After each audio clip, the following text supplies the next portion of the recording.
Do you believe that there is life after death and wonder how it looks like? Will we go to heaven or suffer in hell after we die? Hello everyone and welcome to our channel, where we share mind-blown near-death experiences stories all over the world. Today's story about a man who has been death by a plane accident when he came back to his hometown with his dad, Delaware in 2008. Lay back, relax and let's begin. When the plane gets ready for landing, an unlucky issue occurs.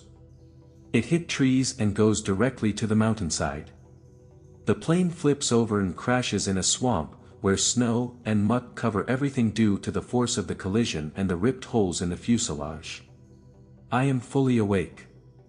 Nonetheless, my mind is quickly putting everything together. Because I'm covered in snow, I believed I went through the glass. Outside, I believe I am on the runway and hear ambulance sirens. I'm thinking that amazing assistance is on its way. The truth is that I am not on the runway and did not pass through the glass. There were also no sirens. It's amazing what the mind will do to preserve itself when making sense becomes impossible. God damn it, I busted my nose. I thought. I believed I had broken my nose since blood was streaming down my face. My nose was not broken, but the impact caused a large abrasion on the right side of my face. Nothing was visible to me.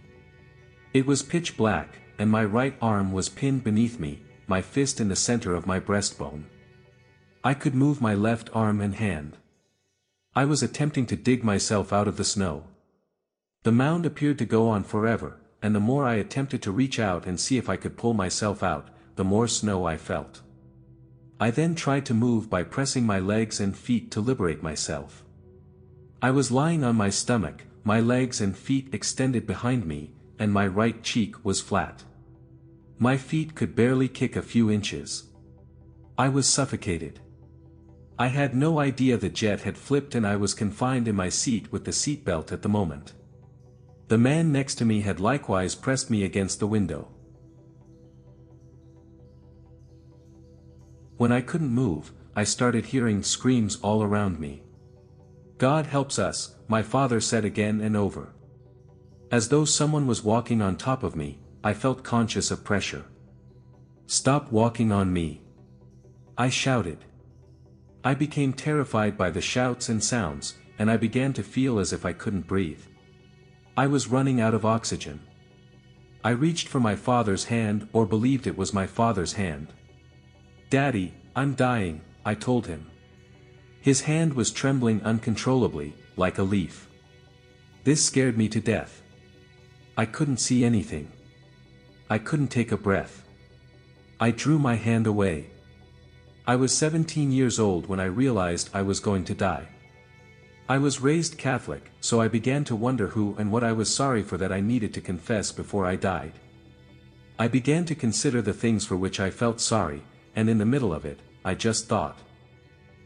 What I've done, I've done. That were my exact words. Looking back on this incident, I find it amusing that I stated this.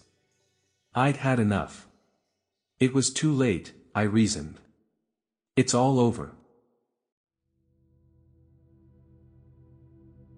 The next sensation is a tremendous sense of tranquility and contentment. I felt as though someone had covered me in a black velvet blanket. It was a soothing sensation. I've never had such a profound sense of tranquility. Suddenly, I'm outdoors in the air, just a short distance from the jet. I saw my own and my father's bodies. My father's physique emits blue and gray light. Oh, Papa died, I thought matter-of-factly, without feeling. I see my body, and a blue, gray light enters it. I simply observe. I have no idea and do not question it. Oh, the plane crashed on an Indian burial place, I thought next. This is something I feel rather than see, yet I know it's real. I suddenly find myself at a location that reminds me of New York City's Grand Central Station. It's a gray area, neither dark nor light. A lot is going on. There are people everywhere. The acoustics were loud. I'm keeping an eye on two categories of events. On my left, I saw folks going 2 by 2 in a very peaceful manner. The first is a person who crossed, and the second is their guide. I experienced calm and support, and they appeared to be okay. When I looked to my right, I noticed individuals crowded in circles.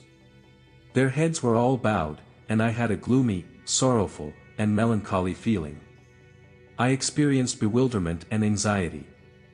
It wasn't pleasant. I recognized both groups were survivors of the crash. Guides arrived to assist those on the left, while those on the right were having problems. I'm not sure why. I then began to go quickly, passing the people on the left with their guides. Why am I traveling so rapidly while they are moving so slowly? I wondered. I felt myself traveling at warp speed through this tunnel. It was brilliant and light, yet I could see through the darkness. I could see infinity out there. I came to a halt as quickly as I had begun.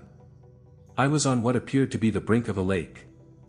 It wasn't a brilliant area, it was gloomy, and I could sense the sound of water as if I were at the bank of a lake.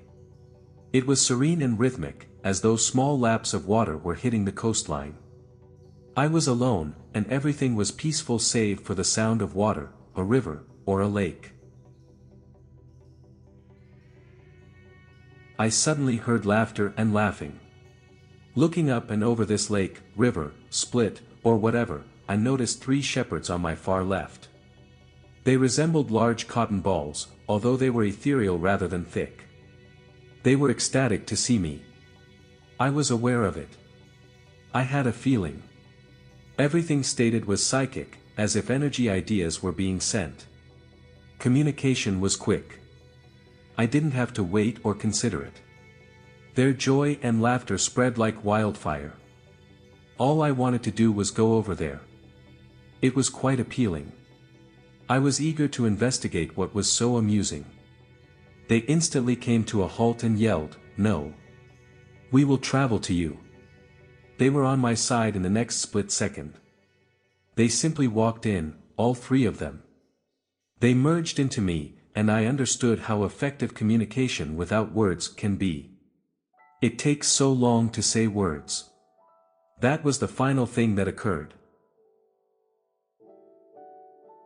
The next thing I know, I'm on the plane, and I hear someone say, "Oh my God, there's someone else in there." I called out my name. The jet went down at about 8:40 p.m. According to what I was informed, my rescue took at about 1 a.m. It was -5 degrees with snow falling and a wind chill factor that night. This is according to the rescuer, who recorded the narrative the next day, 40 years ago. I have the recording, the Savior gave me a copy. Thank you for watching this video. Kindly subscribe and turn on your notification to watch the latest video on our channel. God bless you all.